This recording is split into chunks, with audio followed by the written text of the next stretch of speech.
Hello, I'm Casey Aiken, and this is 21 This Week. Coming up next, General Assembly passes a flurry of legislation as closing day approaches. Is the Montgomery County Democratic primary ballot too difficult to understand? And 50 years after the death of Reverend Martin Luther King Jr., have we been able to achieve his boldest dream? Stay tuned. Our panel of insiders will give you the story behind the story. We're joined by business strategist and consultant Rich Parsons, Maryland political consultant and lobbyist Sean Winkler, education activist Cynthia Rubenstein, and political strategist Susan Heltemes. Stay tuned for these stories and more on the next 21 This Week.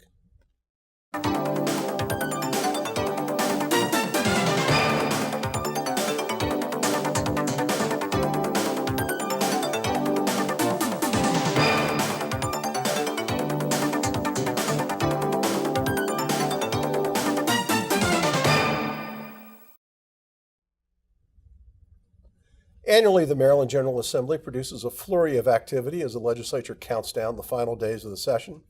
In a test of political muscle and a challenge to Governor Larry Hogan's authority, the General Assembly overrode the governor's veto of a bill that strips away his role in awarding funding for school construction projects. Rich, Democrats charge that under the old system, the governor and the comptroller played politics with their authority and claim that sidestepping the three-member board of public works removes politics from school construction. Will it? No. There's always politics involved. There's jurisdictional politics that are pretty famous in Maryland, the Baltimore area versus Montgomery versus Prince George's. There's always going to be politics.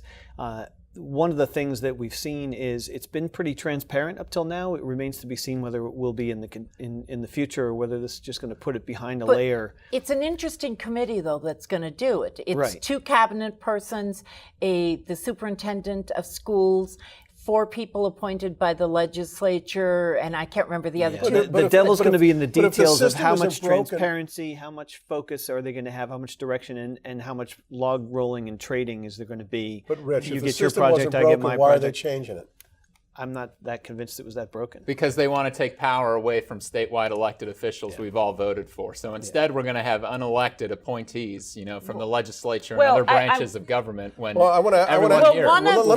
still going to be a committee, though. In fairness, I want to ask Sean a specific question, because David Collins of WBAL reports that Hogan had said that this bill, if allowed to become law, would be an unmitigated disaster for our state, which would create a disgusting cesspool of cronyism and corruption in school funding process. That's quite different from what we heard from the other side. Which side is correct?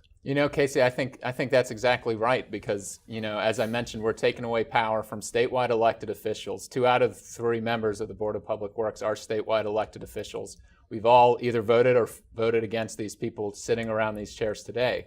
And now we're going to rely on appointees who are not necessarily democratically elected to determine our funding priorities. I mean, come on. I think this all comes from one personality on the Public Works Board, and that's Peter Franchot.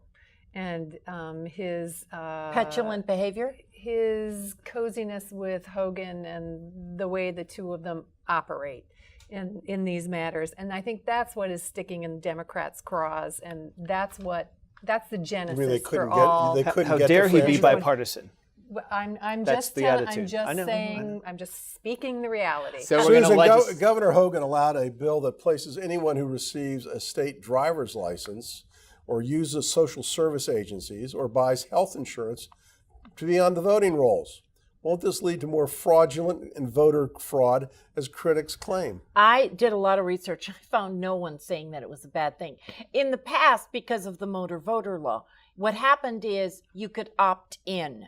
And so some people weren't aware of that. Now it's a matter of opting out, and you are automatically on.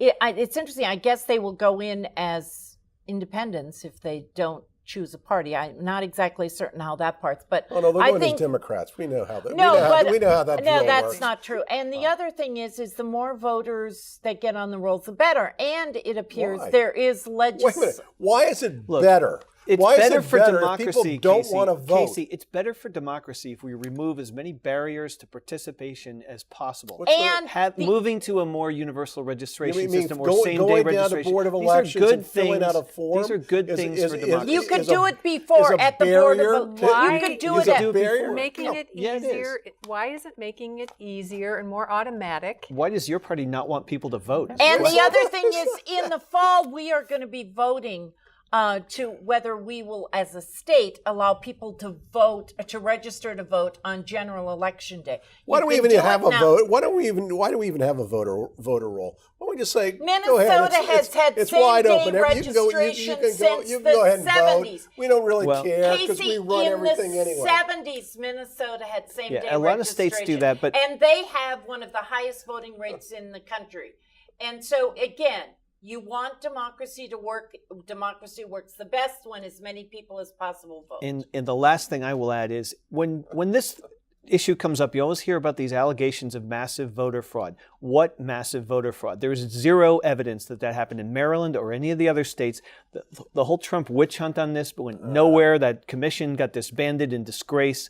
There's no evidence that voter fraud is endemic Ask here Governor or anywhere else. Ask Governor Sauerbrei. Well, whether- and you know whether what? There's no One evidence, person- Casey. voter fraud or One not. person Susan, got charged in Maryland. It was a Republican, no less, who voted here and in Florida. And- It Susan, doesn't I got happen. to go on to Cynthia. There was another bill that was passed that outlawed and allowed to go into law that would create a pool of $5 million to help Maryland residents, accurately be counted in the 2020 census. Isn't this just feather bedding? Come on. I mean, don't people know how to fill out the census forms? Why don't we just say, are you a redneck on the form and be done with it? Then you would stop right there, Casey, Casey. Then and only put Jeff your progress. Foxworthy would Wow, fill it out. There's a lot That's in right. there, Casey. Let me unpack it. Okay, Try try. to unpack it. First of all, the census is very, very important. And it's meant to count every resident. It has great implications for federal funding as well as for congressional representation. So there is a lot at stake for Maryland, and Maryland, in its enlightened self-interest, has dedicated $5 million so that we make sure that every resident who should be counted will be counted. And when our governor ends gerrymandering, he'll have the most accurate count to draw the most, representative districts in the state of Maryland. Yeah, well, we'll see about that. Gerrymandering works both ways All right, across the nation. we got 2 minutes left in this segment. Sean, what other pieces of legislation are pending final passage and we have to be concerned about? Well, in Baltimore City, believe it or not, you can lose your house for unpaid water bills. So unfortunately, the city has not been accurately reading meters and giving accurate bills to residents, which has actually led to, I think last year, 1,000 houses were actually repossessed by the city of Baltimore for as little as $700 in unpaid water bills. So to me, that is an easy fix. It needs to get done. It's unfortunately caught up in politics right now. A delegate who's challenging a state senator in the city has a bill to fix it. State senator's trying to kill it. We'll see what happens. Rich, what's on your mind? Well, there's several things that have been on my mind all session, and luckily most of them have passed. The Amazon funding bill got through. Metro funding, we finally dealt with that. And finally, after 10 years of disgrace, Maryland has ended rapists' parental rights, which has been long overdue. So some good things have happened. One bill I'm still concerned about, there's legislation to basically arm our teachers at great expense to the taxpayers. As Tom Manger said, who's one of the most respected law enforcement leaders in the country, in 40 years of law enforcement, this is the stupidest idea I've ever seen. Everybody's And I agree with Tom Manger. We got This 30 bill should go seconds. nowhere. $15 Susan. an hour minimum wage is still out there too, to be determined. Cynthia. I believe that the consent curriculum proposal has not passed yet, and that would require a curriculum for consent for all middle schoolers and high schoolers To teach them what it means for consent. what no All right, means. we'll find out next week what passed and what didn't pass and what the governor's going to veto. Susan, according to the Maryland Reporter, the Montgomery County Democratic primary ballot is just too darn hard to understand for voters. Is that a question about the form or the ability of the voters to understand it? It's neither, Casey. I can't believe you would even pose such a stupid question. What's sarcasm? I talked to the president of the Board of Elections, Jim Shalik, the other day, and he said that there are 77 versions of this ballot. But if you look at the ballot, There are 32 Democrats running for county council at large. I believe that's 3 pages right there. In my district, there are 8 people running for 3 slots for the House of Delegates. There are 3 people running for the Senate. It's like this across the county. It has nothing to do with the intelligence of the voters or the fact that they're Democrats. It has to do that democracy is flowing in its finest form. You know, I'm so glad you appreciate the term limit bill that was passed just last year. I didn't say that. I'm saying that democracy is flowing. But Rich. Well, there's good news and there's bad news. I think the good news is there's a huge amount of interest in new people stepping up and running for office. And I'm in the camp where I think some of the career politicians have maybe overstayed their welcome just a bit, and it's good to see some new blood, some fresh faces, and some younger generational representatives stepping into the vacuum. So that's all good. I think one of the things that's harming voters in understanding a ballot with this many candidates is the lack of local news coverage that we're now seeing with the death of the Gazette, which I still mourn every day. You know, people are turning to some of the blogs like Seventh State, Center Maryland, Maryland Matters, even Bethesda Beat. and this station, Bethesda Beat, are trying to step into that void. So voters really have to do more work now to find good sources of local coverage, because it's not, we don't have that local newspaper we used to have. Voters should be watching, listen to every Friday at noon on WAMU, Kojo Nambi. He is constantly bringing candidates in and discussing the issues. No, what voters should be watching is this station. Of Because course. This station is doing a wonderful job. Especially on their internet profiles. Just ignore everything Casey says, but watch the station. Well, and as always this year, they I'm are kidding, having the people who are candidates come in and tape, you know, their little piece, and it makes a difference. You know, if you can't sleep at 3:00 in the morning, you could turn on and watch hours of candidates talking about what they stand for. But it is hard for the average voter who doesn't eat and breathe this stuff, and to look at 32 candidates for the county council. So it's kind of like running for school president, isn't it? Just a big popularity contest. Except we subsidize these elections.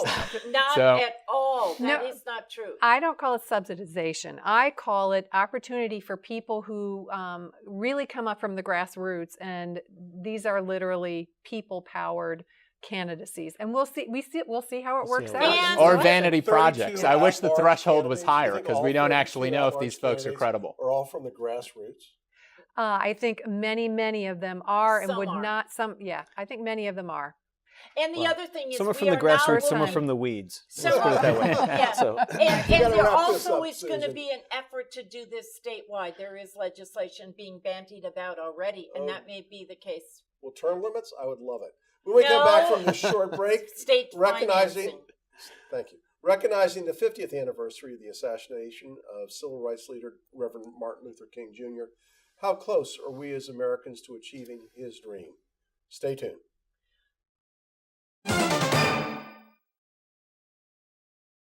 And welcome back. 50 years ago, on April 3rd, 1968, the Reverend Martin Luther King Jr. was assassinated in Memphis, Tennessee. This shocking event was felt by the entire nation. In the African American community, this shock and outrage led to widespread displays of anger in cities across the nation, including Baltimore, Maryland, and Washington, D.C.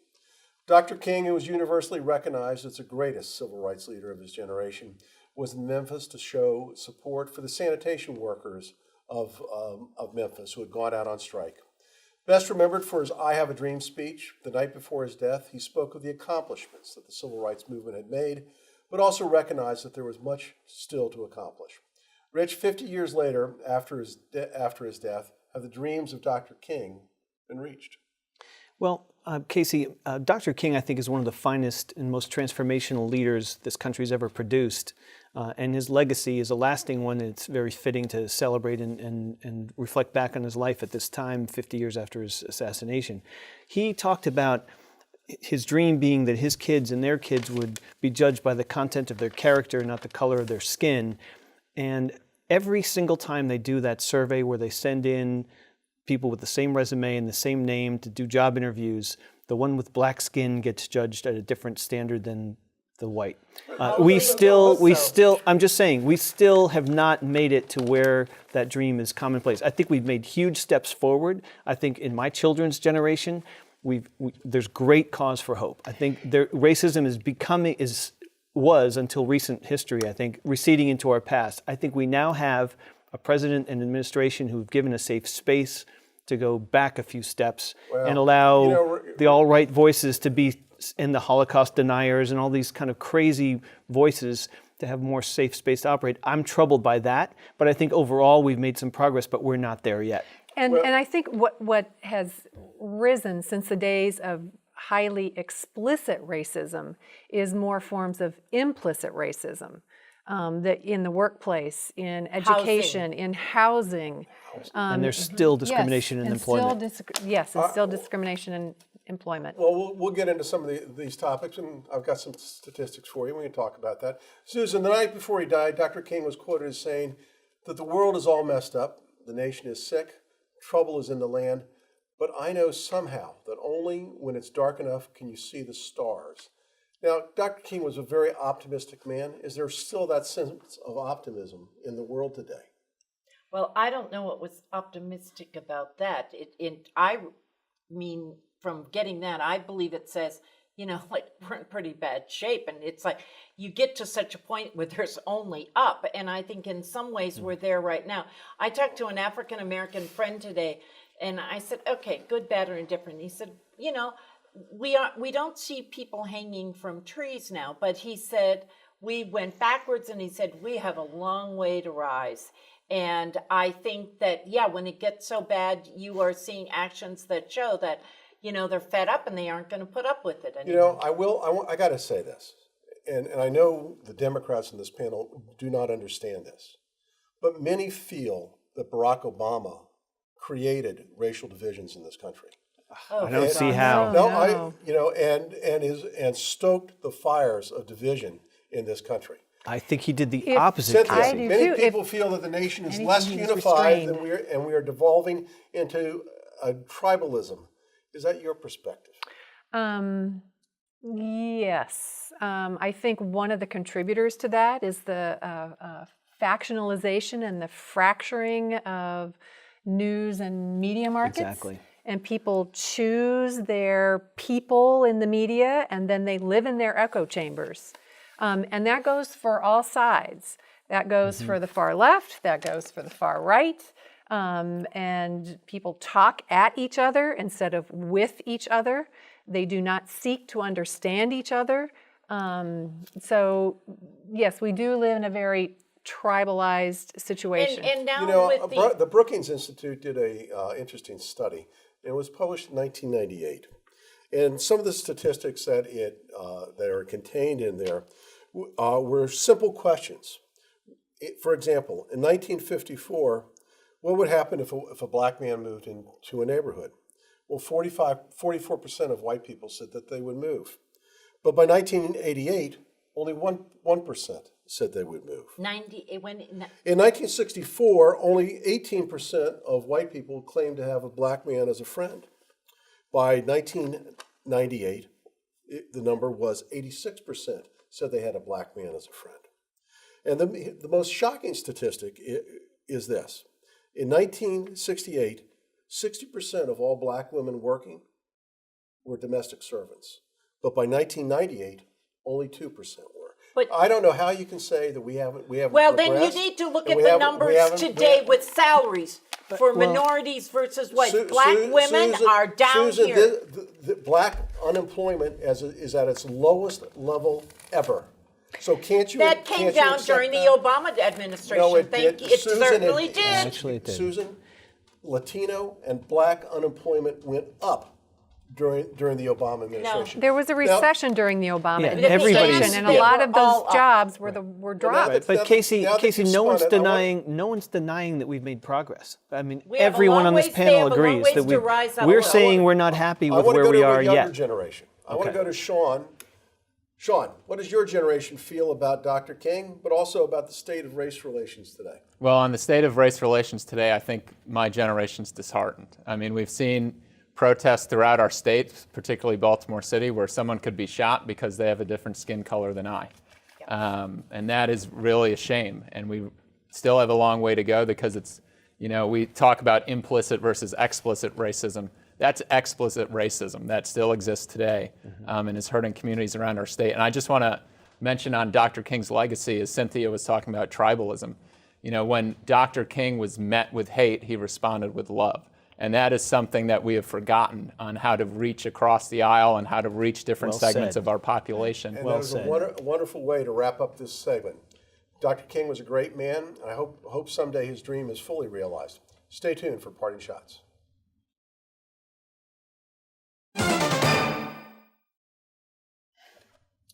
And welcome back. Now with Parting Shots, Rich Parsons. Well, we just ended the last segment talking about tribalism. One of the big factors feeding into tribalism is the way we gerrymander our districts all over this country. Just last week, the U.S. Supreme Court has finally taken some steps by hearing the Maryland case. And even though I live in Maryland's 6th District, I'm the first Democrat to stand up here and say, or I'm happy to be the first, I'm sure I'm not, to say, let's get rid of gerrymandering in this state and every state. Let's have the Supreme Court come out with a standard that deals with the Republican cases of abuse of gerrymandering and the Democratic cases of abuse of gerrymandering, so we get back to one person, one vote, and restore some of the comedy and ability to work across the aisle that you'd get if we had more competitive representative districts everywhere in America. We need to end gerrymandering now. Thank you, Rich. Susan Heltemes, your parting shot. The night that Martin Luther King was shot, he said, "Don't be discouraged by setbacks. The arc of moral universe is long. The arc of human progress has never been linear. It zigs and it zags." And I think we're now in a long haul zig way down there. But what I found interesting is Martin Luther King's 9-year-old granddaughter spoke at the March for Our Lives. She was absolutely amazing. She has her grandfather in her. And I just read today that 1 in 5 Americans has marched since last year. That's 20% of Americans have actually gotten out and been a part of a march. I think that the turnout in the November elections is going to be bigger than we can even imagine. Americans are on the move and they want to make a change. Thank you, Susan. Cynthia Rubenstein, your parting shot. Okay, and women are on the move for this upcoming election. There are 431 women likely to be running for Congress. That's twice or more from 2016. There are 50 women running for the Senate. I think we're going to see some great strides for women being represented in Congress, and I think that's good for America. Thank you, Cynthia. Sean Winkler, your parting shot. Well, this week we saw the administration take some steps on Russian sanctions, which I think we can all agree is a good thing. As Mitt Romney correctly predicted, our largest geopolitical foe today is in fact Russia. They never stopped fighting the Cold War while we have fallen asleep at the wheel. And Casey, I want to add, so everybody knows, this next week is Casey's birthday. So happy birthday, Casey. Happy birthday. Happy Well, thank birthday, you. Celebration. Casey. Thank you. I'm going to be 66. We'll get you another And pink the tie. The great news about my birthday is that it's on Friday the 13th, which also happens to be Colgate Day. And so I get to have 2 celebrations for the price of one. right. My parting shot was hopefully the snow and the ice and the cold weather goes away soon. And we can all go down to the National Cherry blossom. Cherry Blossom. Thank you. Get down to the cherry blossoms and enjoy the beauty and the serenity that surrounds the tidal basin at this time of year. So for everyone here, I want to thank you for being here. Good debate. I know we have some differences, but we do it respectfully. And I want to thank the audience for tuning in each and every week to Montgomery County's hardest-hitting political talk show. For 21 this week, I'm Casey Aiken. All right.